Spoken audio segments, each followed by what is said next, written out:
Hello, welcome back to Video Wizard. Today I'm going to show you how to record voiceover in Premiere Pro. Okay, so I don't have loads of clips here, so I've kind of branched these out to give us a little bit of time. But let's say there's a video playing here, or I just want to talk over the silence.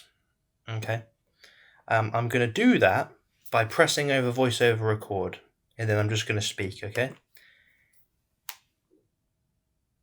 This is my voiceover recording. See what we have there? We have a sound bite then of me saying that. Play again. This is my voiceover recording. Of course, I had my volume up, so it's kind of echoed a little bit.